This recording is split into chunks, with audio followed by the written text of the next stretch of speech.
मुझे सबसे पहली बार जब फ़ोन मिला 2006 में पहली बार फ़ोन मिला। रिलायंस का एक आरएम फ़ोन आता था जिसमें सिम नहीं डलती थी। रिलायंस पड़ी तो भैया हमारे ताऊजी बीच में आ गए, कह रहे नहीं वीडियो वाला फ़ोन। उस टाइम एक फ़ोन चला था 8-9 हज़ार रुपये का जिसमें वीडियो चल जाती थी।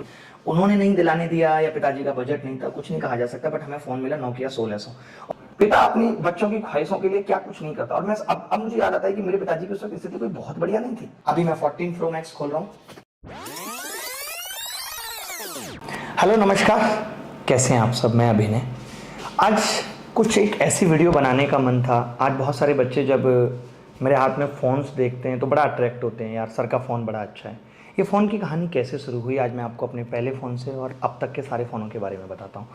मुझे सबसे पहली बार जब फ़ोन मिला 2006 में पहली बार फ़ोन मिला। रिलायंस का एक आरएम फ़ोन आता था जिसमें सिम नहीं डलती थी। रिलायंस ने लॉन्च किया था, उसके अंदर एक डोरी सी थी, बड़ा प्यारा लगता था। मैं जब बस में जाता था अपने स्कूल, मेरा स्कूल घर से 40 किलोमीटर दूर था, जब मैं 12th में था। 12th में मुझे पहली बार फ़ोन मिला तो मैं उसमें अलार्म सेट कर लिया करता था कि अलार्म बजेगा, क्योंकि उस टाइम कोई फ़ोन करने वाला तो आपको था नहीं, कोई आप हैं नहीं, आपको कोई जानता नहीं है, ताकि अलार्म बजे और मैं उठा के ऐसे बोल दूँ हाँ बस घर पहुँच रहा हूँ। मतलब मेरे को ये चीज़ें बड़ा अट्रैक्ट शुरू से करती थी। मैं हमेशा एक चीज़ कहता हूँ कि जीवन में कई तरीके के लोग होते हैं। कई लोग सिर्फ पैसा कमाते हैं लेकिन उन्हें फ़ोन या किसी और चीज़ का शौक़ नहीं होता, वैसे लोग भी होते हैं। कई लोग ऐसे हैं पैसा नहीं कमाते लेकिन उधार लेकर के शौक़ पालते हैं, वो भी एक जीवन का अपना अलग आनंद है। कई लोग ऐसे होते हैं जो कमाते भी हैं और शौक़ भी पूरे करते हैं। मैं तीसरी कैटेगरी में आता हूँ कि मैं कमाता हूँ तो शौक़ भी पूरा करता हूँ। मैं हमेशा यही सोचता हूँ कि 500 साल के लिए यहाँ पर नहीं आए। जो मन करता है, जो दिल कहता है, जो मन में आता है वो कर लेना चाहिए। पता नहीं फिर कभी ये हंसी रात हो ना हो, फिर ये मौके मिले ना मिले। तो ये मेरे पहले फ़ोन की कहानी थी। इसके बाद जब दूसरे फ़ोन की बात आई तो मैं तैयारी करने बाहर जाने वाला था, तो मेरे पिताजी ने कहा कि चलो तुम्हें अच्छा फ़ोन दिलवाते हैं, तैयारी में ज़रूरत पड़ेगी। तो वहीं हमारे ताऊजी बीच में आ गए, कह रहे नहीं वीडियो वाला फ़ोन। उस टाइम एक फ़ोन चला था 8-9 हज़ार रुपये का जिसमें वीडियो चल जाती थी। उन्होंने नहीं दिलाने दिया या पिताजी का बजट नहीं था, कुछ नहीं कहा जा सकता, बट हमें फ़ोन मिला नोकिया 1600 और वो पहला कलर्ड फ़ोन था। मुझे आज भी याद है कि मैं उस फ़ोन को डब्बे में रख लेता था। कई बार घर की कॉल मिस हो जाती थी क्योंकि मुझे लगता था फ़ोन पे कोई स्क्रैच नहीं आना चाहिए। उसमें हमने रिंगटोन लगाई थी धूम मचा ले। एक बड़ा अलग ही फील आता था नोकिया 1600 में। उसमें क्रिकेट गेम भी था, मैंने बहुत छक्के लगाए। तो क्रिकेट की मानसिक शुरुआत वहाँ से हो गई थी, बट कभी मैदान में नहीं उतरे, अब जाके उतरे। ये मेरा पहला फ़ोन। उसके बाद जब मैं आ गया तो कॉलेज में जाने की बात आई तो मैंने पिताजी को कहा कि अब तो लैपटॉप पे इंटरनेट चलाना है, तो उन्होंने 3110 फ़ोन दिलवाया। नोकिया का 3110 काले रंग का फ़ोन, बड़ा फेमस था। जब हम कॉलेज में पहुँचे थोड़ी सी हवा लग गई, हम पिताजी के पीछे पड़ गए, एक बढ़िया फ़ोन दिलाओ, बढ़िया फ़ोन दिलाओ। मैंने ये देखा है इसमें कि पिता अपने सपनों को मार करके, अपनी ख्वाहिशों को मार करके बच्चों के लिए जीता है। मैं आज भी उस मोमेंट को याद करता हूँ और इमोशनल होता हूँ कि मुझे मेरी क्लास की एक लड़की ने कह दिया था N70 फ़ोन बड़ा अच्छा है, और मैंने जिद पाल ली घर आके मुझे N70 चाहिए। एक दिन मैंने खाना नहीं खाया आराम से, पिताजी लेके गए, अलीगढ़ हमारे घर के पास पड़ता था, कि चलो फ़ोन ले लेते हैं तुम्हारे लिए। जब लेके गए तो फ़ोन बेसिकली बंद होने वाला था, तो कम जगह अवेलेबल था, तो 9700 रुपये का दे रहा था। पिताजी ने कहा 9650 का दे दे, उसने मना कर दिया, थोड़ा एटीट्यूड में मना किया। पिताजी को बुरा लग गया, वो भाई सब निकल आए वहाँ से, कह रहे अब नहीं चाहिए, जा तू रख ले। उनका थोड़ा सा ऐसे एटीट्यूड था ही, और ऊपर से ये भी लग रहा था पैसे बच रहे हैं। वो वहाँ से 5 किलोमीटर हरदोआगंज तक पहुँचे और उन्होंने मेरा चेहरा देखा कि एकदम रोने वाला हो रहा है ये वो भाई साहब, उन्होंने वहीं पे बाइक रोकी, बाइक से हम आए थे अलीगढ़, और बोले कि सुन भाई, और उन्होंने कहा कि अब तू यहाँ से ऑटो या रिक्शा पकड़ और तू उसी दुकानदार से फ़ोन लिया, मैं तो नहीं जाऊँगा। उनका थोड़ा सा ऐसे रहता था, मैं नहीं जाऊँगा। उन्होंने मुझे पैसे दिए, मैं गया, 9700 का वो फ़ोन ले आया। मैं समझता हूँ कि मतलब पिता अपनी बच्चों की ख्वाहिशों के लिए क्या कुछ नहीं करता। और मैं अब मुझे याद आता है कि मेरे पिताजी की उस वक्त स्थिति कोई बहुत बढ़िया नहीं थी, लेकिन नहीं, बच्चों की खातिर एक पिता का फ़र्ज आज हमें समझ आता है जब हम खुद पिता बन जाते हैं कि बड़ा मुश्किल है, बड़ा कठिन है पिता निभाना। बाहर से बहुत आसान लगती हैं चीज़ें लेकिन होती नहीं है। अपनी ख्वाहिशों को मार के हर पल ये सोचना कि बच्चों के लिए क्या बेहतर कर सकते हैं, और मेरे पिताजी ने हमेशा किया। आज मैं जो यहाँ हूँ, मुझे ऐसा लगता है कि इसमें सब कुछ उनका दिया हुआ है। सब कुछ जीवन के चलने की राहों से लेकर के सब कुछ उन्होंने मुझे सिखाया है, और जीवन के हर एक मोड़ पे मैं गलत कर रहा हूँ, मैं सही कर रहा हूँ, मैंने उनको अपने साथ खड़ा पाया है। शायद मैं आज यहाँ इसीलिए पहुँचा हूँ कि उन्होंने कभी ये नहीं कहा कि तुम गलत हो, उन्होंने कहा तुम गलत हो या सही हो, मैं तुम्हारे साथ खड़ा हूँ इस लड़ाई में। वो प्यार दिया। उसके बाद ये कहानी N70 पे ख़त्म नहीं हो जाती। उसके बाद N70 ख़राब हो जाता है, वापस जाता है नोकिया में, और फिर हमें फ़ोन मिलता है 5130, और मैं कॉलेज के 3 साल तक उस 5130 फ़ोन से काम चलाता हूँ। और जब दिल्ली तैयारी करने आ जाता हूँ तो भी मेरे पास 5130 फ़ोन होता है। उसके बाद मैं पिताजी को कहता हूँ कि एक फ़ोन की ज़रूरत है, तो वो मुझे एक टैब दिला देते हैं सैमसंग का। वो हम नेहरू प्लेस लेने गए रौले में, एकदम मुझे आज भी याद है। और नेहरू प्लेस में आप जानते होंगे, मेरे जीवन में कहानियाँ बहुत हैं। जब हम नेहरू प्लेस फ़ोन लेने गए तो हमने देखा कि टैब का हम कवर लिया हमने, तो टैब का कवर उसने 2000 रुपये का दे दिया, 18,000 का कवर। हम जब बाहर निकल के आए, और उसने बाहर से मंगवाया, जब हम बाहर निकल के आए तो एक दुकान पे देखा 200 का मिल रहा है। पिताजी ने कहा हम तो इतने का लाए। वो दुकानदार बोला, जो बाहर रेडी लगाते हैं, कि हमसे ही तो लेके गया, उस दुकान से लाए होगे। कि हाँ भाई साहब, मैं तो क्या ही कर सकता हूँ, मेरा हल्का फुल्का शरीर। पिताजी गए, भाई साहब नेहरू प्लेस के अंदर उन्होंने अपनी धौंस से, बॉडी थी इतनी ज़बरदस्त 6 फुट 4 इंच हाइट, वो कवर वापस कर दिया 2000 रुपये का, और बाहर से फिर हमने 200 का लिया वो। तो वहाँ पर फिर हमने टैब ले लिया। उसके बाद फिर टैब तो जीवन में आते रहे, बहुत सारे टैब लिया। फ़ोन की कहानी कहाँ से शुरू होती है, फिर हमने पिताजी को कहा यार एक फ़ोन भी अच्छा होना चाहिए। हमने HTC का फ़ोन लिया और हमने कमाना शुरू कर दिया था उस टाइम पे। लेकिन हम कमाने के बाद भी हमेशा परमिशन पिताजी से ली। आज भी पैसे मैं पिताजी से ही लेता हूँ, सब कुछ जिम्मेदारी उनकी है। मुझे फ़ोन लेना है तो मैं उनको कहूँगा यार मुझे एक फ़ोन लेना है, हर चीज़। आज भी मुझे ये चीज़ अच्छी लगती है कि जब तक वो हैं तो बॉस वही रहेंगे। मुझे ये चीज़ कॉन्फिडेंस देती है, और मैं आप सबको भी ये सिखाना चाहता हूँ, क्योंकि पिता उस सूर्य की तरह है, पता है, जब तक वो रहता है ना तो जीवन में चमक बनी रहती है, नहीं तो अंधेरा छा जाता है। गरम जरूर है, डांटेंगे, हम खूब पिटे हैं, ऐसा नहीं है कि पिटे नहीं, आज भी दर्द हो जाता है, लेकिन जो पिता का प्रेम है वो अतुलनीय है। सबके लिए वही होता है, और जो लोग पिता की रेस्पेक्ट करते हैं, उन्हें प्रेम देते हैं, वही जीवन में बहुत आगे जाते हैं, वही चमकते हैं। अब उसके बाद की कहानी आ जाती है कि जब फ़ोन आया तो हमारे पास HTC आया। जीवन में कोई आया तो वो बड़े रौले में आया। अरे आईफोन की बात अलग होती है। हमें उस टाइम तक आईफोन समझ में नहीं आता था, हमें लगता था इतना महंगा खर्चा क्यों, मतलब ही नहीं बनता कोई। आईफोन की बात अलग होती है। तो फिर हमने सन 2015 में सबसे पहली बार iPhone 6 लिया। मैंने कहा यार iPhone 6 होना चाहिए। कोचिंग हम पढ़ा रहे थे, ठीक ठाक हम अर्न भी करते थे, तो iPhone 6 हमने 52,000 रुपये का लिया। पतला सा फ़ोन आता था, बीच में बटन होता था। अब उस फ़ोन को लेकर के तो आपको पता ही है हमारी स्थिति क्या हो गई। उस वक्त 2016 में हम जॉब ज्वाइन करने चले गए, हालत ख़राब होते चले गए। जब हम दोबारा आए 2017 में तो हमें iPhone 6 अपना बेचना पड़ा, जब हमने रूम में कोचिंग स्टार्ट की। बहुत हालत ख़राब हो चुके थे। फिर हमने वो iPhone 6 बेच दिया था। उस टाइम वो iPhone 6 20,000 का बेचा, तब उसको प्रॉपर्टी डीलर वाले को पैसे दे के, फ्लैट के पैसे दिए, और यहाँ वहाँ से जुगाड़ किया कुछ कुछ बेच के।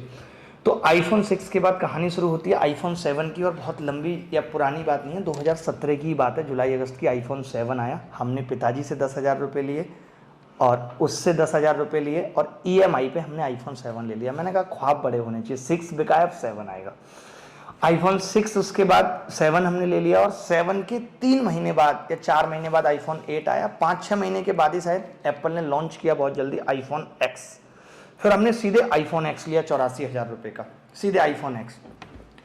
तब से अब तक मैं ज़्यादा डब्बे तो नहीं ला पाया हूँ, बट मैं मैक्सिमम चीज़ों के डब्बे मेरे पास साथ रहते हैं। अगर आज ये T-शर्ट भी है, आप 1 साल बाद आके पूछेंगे कि इसका टैग कहाँ है, पता नहीं है, मेरी ख़राब आदतें हैं अच्छी, बट फ़ोनों के डब्बे, T-शर्ट के टैग, सब कुछ मेरे पास रहता है। मैं फेंक नहीं पाता। मैंने जीवन में वो वक्त देखा है कि इस डब्बे के लिए भी बड़ा प्यार है, रेस्पेक्ट है। आपको मैं अपना फ़ोन भी दिखाऊंगा, 1 साल से यूज कर रहा हूँ, कहीं एक सिंगल स्क्रैच नहीं पाएंगे। और मैं कोई फ़ोन बेचता भी नहीं हूँ, पास ऑन करता रहता हूँ। कजिन को दे दिया, छोटे बहन भाई हैं उनको, सबके पास मेरे फ़ोन वो घूमते रहते हैं उस सीक्वेंस में, ठीक है। टीम में भी अब तो जाने लगेंगे, क्योंकि अब इतना दौर आ गया। और उस टाइम मैंने 2 फ़ोन लिए, पता है पहले मेरा क्या कॉन्सेप्ट था कि iPhone 7 और एक छोटा फ़ोन सैमसंग का होना चाहिए, अब तो भाई पैसे कमा रहा है, तो फिर सैमसंग का C22 Pro लिया 25,000 का। फिर थोड़े दिन बाद, 2 महीने बाद लगा ऐसा क्यों यार कि एक महंगा और एक सस्ता, दोनों महंगे होने चाहिए, तो मैंने Note 8 लिया दिसंबर में। ये बात है दिसंबर 2017 की, Note 8 और iPhone X। उसके 5-6 महीने बाद, 7 महीने बाद फिर मैंने Note 9 आया तो Note 9 लिया, और उसके बाद फिर मैंने लिया ये iPhone 11, iPhone XX Max, ये भी जल्दी आ गया था, तो 5-6 महीने के गैप पे iPhone XX Max लिया। अभी भी इन फ़ोनों के अंदर आप देखेंगे, मैं ये भी दिखाना चाह रहा हूँ कि एप्पल अपनी लंबाई कैसे कम कर रहा है। देखो यहाँ से गिरता हुआ शुरू हुआ है, और एप्पल उसके बाद डब्बों का तक साइज कम कर रहा है। iPhone XX Max लिया, जो अभी हमारे तुषार भाई के पास है। फिर उसके बाद ये लिया। इनके हेडफोन भी अभी निकले नहीं, आप देखेंगे डब्बे भी ऐसे ही रखे हैं। हेडफोन का भी बड़ा शौक है, तो बड़े संभाल के रखता हूँ हर चीज़ को प्यार से, क्योंकि ईश्वर जब भी आपको कुछ देता है जब आप चीज़ों की रेस्पेक्ट करना जानते हैं। आपको हर चीज़ को सम्मान देना है, प्यार देना है, कुछ भी हो। ये नहीं है फ़ोन आया ऐसे उठा के फेंक दे, मैं कभी नहीं फेंकता, मेरे फ़ोनों पे कभी स्क्रैच नहीं। मैं ये चाहता हूँ 1 साल बाद जिसको दूँ उसको भी लगे कि नया फ़ोन लिया है, वहाँ से भी खुशी मिले, उससे भी दुआ मिले। तो आईफोन ये मेरे पिताजी के पास है अभी। उसके बाद आया ये घर में ही है ये आईफोन, फिर 12 प्रो मैक्स आया, फिर इन्होंने हेडफोन देना बंद कर दिया, चार्जर देना बंद कर दिया, सब खेल ही ख़त्म कर दिया, फिर तो सीधे फ़ोन ही है, लेकिन डब्बा फिर भी संभाल के रखा हुआ। ये मैं दुबई से लेके आया फ़ोन, जब दुबई गया लास्ट ईयर, तो ये मेरा ये फ़ोन है जो मैं अभी यूज़ कर रहा हूँ। और मैं हमेशा वही वाला कलर लेता हूँ जो नया आता है, ताकि हाथ में ये दिखता रहे। इसमें भी कुछ नहीं आया, बट ये लोगो अभी भी मैं संभाल के रखता हूँ। ये एप्पल के लोगो तो आते ही हैं हर बार। ये मेरा डुअल सिम फ़ोन है, क्योंकि ये हांगकॉन्ग वर्जन है तो डुअल सिम है, इसमें ई सिम नहीं होती, 2 सिम डायरेक्ट लग जाती हैं इसके अंदर, ठीक है। और अब हम जो आज खोलने जा रहे हैं फ़ोन, ये है आईफोन 14 प्रो मैक्स। ये कल मैंने लिया है, क्योंकि अब पता नहीं ऐसा अब हो भी गया है। अब जैसे हम भी इतने सारे लोगों से मीटिंग करते हैं, आजकल लोगों का नज़रिया भी वैसा हो गया, आपको ज़माने के हिसाब से चलना पड़ता है। आज सबसे पहले लोग आपके हाथ में फ़ोन देखते हैं, अच्छा फ़ोन कौन सा है, और फ़ोन से वो अपने दिमाग में गणित लगाने लगते हैं। अब जो लोग आपको जानते हैं उनको पता है कि आप क्या हो, लेकिन आपको तो उन लोगों से भी डील करना है जो लोग आपको नहीं जानते, या जो लोग आपको पहली बार मिल रहे हैं। अब आप मान लेते हैं बाहर जा रहे हैं, आप किसी रेस्टोरेंट में बैठे हुए हैं, तो सामने वाला आपसे आपका हाथ भी लग जाए तो वो ये देख के 2 शब्द लौट के बोलेगा अच्छा आईफोन है, तो ठीक ठाक लेवल होगा। तो मतलब ऐसा लोगों की मेंटेलिटी हो गई। मैं आपको इस पर एक कहानी सुनाता हूँ।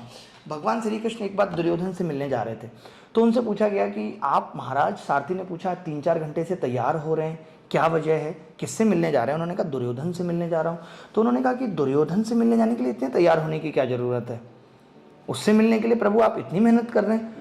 उन्होंने कहा कि और आप क्यों मिलने जा रहे हैं, उसको आना चाहिए। तो पता है भगवान श्री कृष्ण ने क्या कहा? भगवान श्री कृष्ण ने कहा कि हमेशा उजाला अंधकार की तरफ चल के जाता है, अंधकार कभी नहीं आता।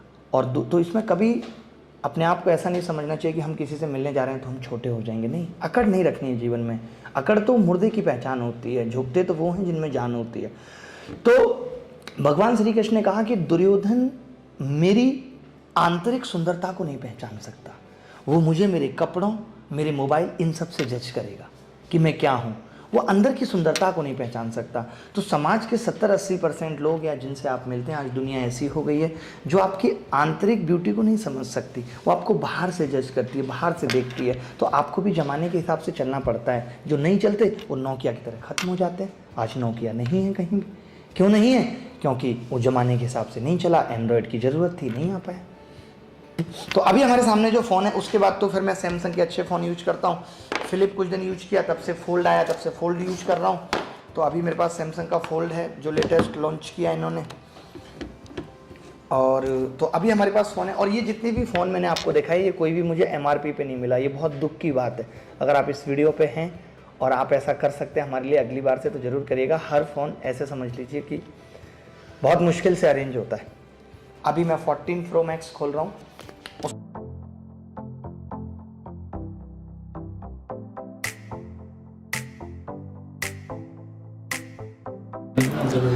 तो अभी सारे फोन हटाते हैं और फोकस करते हैं जो अभी लेटेस्ट फोन लॉन्च हुआ है इसके ऊपर।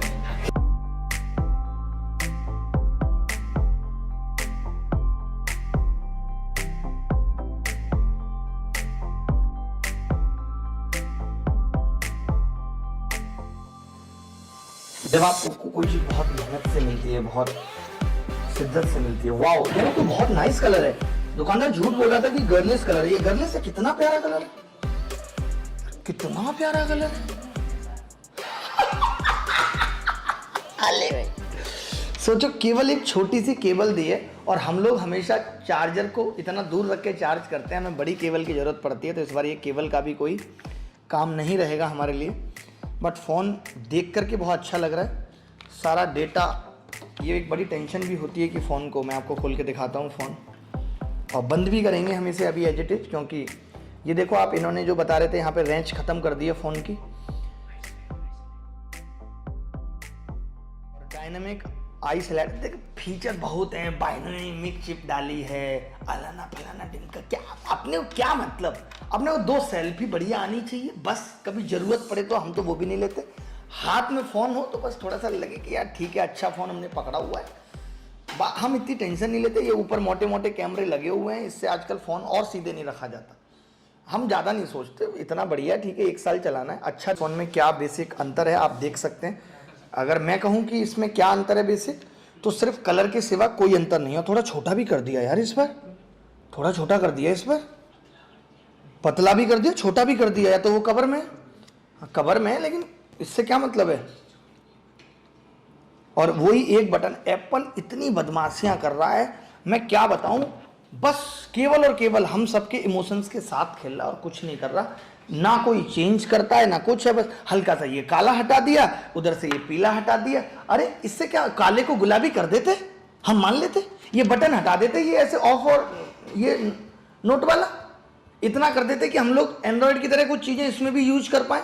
एक पीडीएफ अगर कोई व्हाट्सएप पे भेज दे तो उसको ढूंढने में वर्षों बीत जाते हैं। कोई ढूंढ के दिखाए एप्पल में, ये पता ही नहीं चलता डेटा जा कहां रहा है। अलग लेवल पे खेल रहा है एप्पल। निकालेंगे कि इसके हेडफोन है। कुल मिला के देखिए, यही कहूंगा मैं तो कि आप फोटो में ही देख के खुश रह सकते हैं। ऐसा कुछ नहीं कि इसके लिए एफर्ट लगाएं। आप सरकारी नौकरी कर रहे हैं तो भी आपको 2 महीने की सैलरी लगभग लगानी पड़ेगी, क्योंकि अब उतना सस्ता तो आईफोन रहा नहीं। मेरे हिसाब से मैं सरकार से गुजारिश करता हूं कि जितने भी लोग गवर्नमेंट जॉब में हैं, तो सरकार को उन लोगों के लिए एज ए बोनस दिवाली पे आईफोन देना चाहिए। ज़रूरी भी है, क्योंकि सरकार को ये सोचना चाहिए कि कोई आईएएस की नौकरी निकाल रहा है, कोई इनकम टैक्स इंस्पेक्टर बन के आ रहा है, तो कितनी मेहनत और शिद्दत से वो आ रहा है। और आपको उसके इमोशंस को समझना है, रीड करना है कि इसका भी मन करता है कि मेट्रो में आईफोन लेके चले। लेकिन आईफोन की वैल्यू तब ज़्यादा होती है जब आप मेट्रो में चलते हो। जैसे अब मैं मेट्रो में नहीं चल पाता, बहुत बिजी हूँ, तो उतना जो एक्सपोजर है आईफोन को वो मिल नहीं पाता बेसिकली। जैसे अब मैं सोचता हूँ आज से 5 साल पहले आईफोन 14 प्रो मैक्स होता, हम मेट्रो में हाथ में लेके चल रहे हैं, अगल बगल जितनी भी हैं ओ आईफोन, एक ऐसी वाली फीलिंग हमें एक्सप्रेशन नहीं मिल पाते अब। तो आप कोशिश करिए कि जितनी जल्दी नौकरी लग जाए उतनी जल्दी जिम्मेदारी ना लेके 2-4 जो अपने सपने हैं। आज कौन नहीं चाहता कि उसके पास अच्छा फ़ोन हो, कौन नहीं चाहता कि उसके पास अच्छे कपड़े हों, कौन नहीं चाहता कि अपने माँ बाप को अच्छी चीज़ें गिफ्ट करे, कौन नहीं चाहता भाई बहनों के लिए कुछ करे।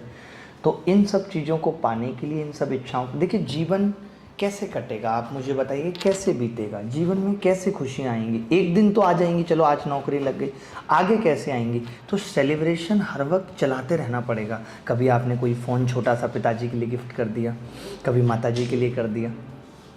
मेरी माताजी बटन वाला फ़ोन नहीं चलाना जानती थी, आज फ्लिप फ़ोन चलाती हैं। पिताजी आईफोन चलाते हैं, फोल्ड चलाते हैं।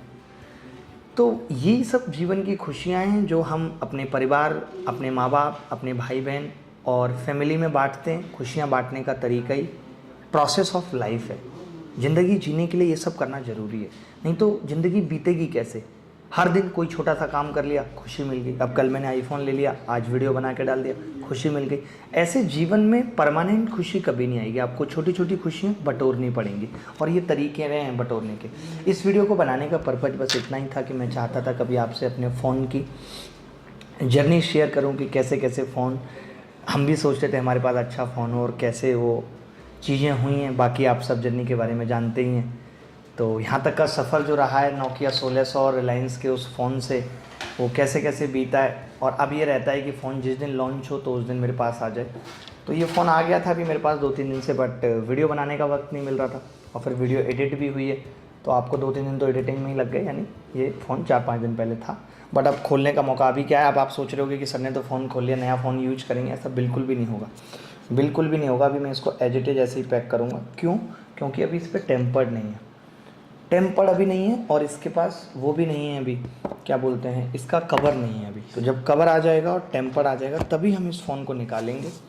लेकिन मैं सबसे भगवान से भी यही कहता हूँ कि भगवान सबको इतना अमीर बनाए कि आदमी आईफोन बिना टेम्पर्ड और कवर के यूज कर पाए। उसका एक अलग मज़ा है, ऐसे चिकना चिकना। बट मैं नहीं कर पाता, क्योंकि मैं नहीं चाहता मेरे फ़ोन पे स्क्रैच हो। अब ये फ़ोन इन भाई को दूँ तो स्क्रैच के साथ दूँ। आप देख सकते हैं मैंने 1 साल ये फ़ोन चलाया है पूरा, और 1 साल से आप इस फ़ोन के ऊपर देखेंगे कवर कभी हटाया नहीं, टेम्पर्ड कभी हटाया नहीं। आप बता दो नए में और इसमें आपको क्या अंतर दिख रहा है? कोई अंतर है? कहीं कोई स्क्रैच एक छोटा सा भी कहीं भी नहीं होगा, कहीं भी नहीं, एक स्क्रैच तक नहीं। मैं इतने संभाल के यूज करता हूँ। तो मैं आपको भी कहता हूँ कि चीज़ों की रेस्पेक्ट करेंगे तो आपको चीज़ें ज़रूर मिलेंगी। भगवान देता है, प्रकृति का नियम है, ये प्रकृति लौटाएगी। जो आप इसको देते हो वो आपको ये लौटाएगी, ठीक है। तो चलो, कभी कोशिश ये नहीं करनी कि EMI पे फ़ोन ले लिया, जब तक ये क्लियर ना हो। नहीं तो फिर आप सब जानते हैं कि लोन के लिए क्या क्या हालत पैदा हो जाते हैं। वैसा नहीं करना, ठीक है। अभी के लिए इतना ही, अगली मुलाकात फिर होगी आपसे। और मैं कुछ ऐसे स्पीकर आपके साथ अनबॉक्स करना चाहता हूँ जो जीवन को आसान बनाते हैं। आज आप उससे बहुत बहुत देर तक लंबी बातें करते हैं तो कान दर्द हो जाता है, हाथ दर्द हो जाता है, तो उसका क्या सब्स्टिट्यूट है वो हम अगले वीडियो में लेके आएंगे। ये वीडियो सिर्फ एक मोटिवेशन था आपके लिए कि आप भी अपने जीवन में, अगर आपके अंदर ईमानदारी है, शिद्दत है, तो अपने सपनों को पूरा कर सकते हैं। No dream is too big, कोई भी सपना साकार होने के लिए बड़ा नहीं है। वक्त बदलता है, फिर बदलेगा, सारा जहां अपना होगा। हमने भी नोकिया 1600 को भी वैसे डब्बे में रखा था, आज इसको भी वैसे डब्बे में रख रहे हैं। धन्यवाद, थैंक यू वेरी मच, बहुत बहुत प्यार आप सभी को। खुश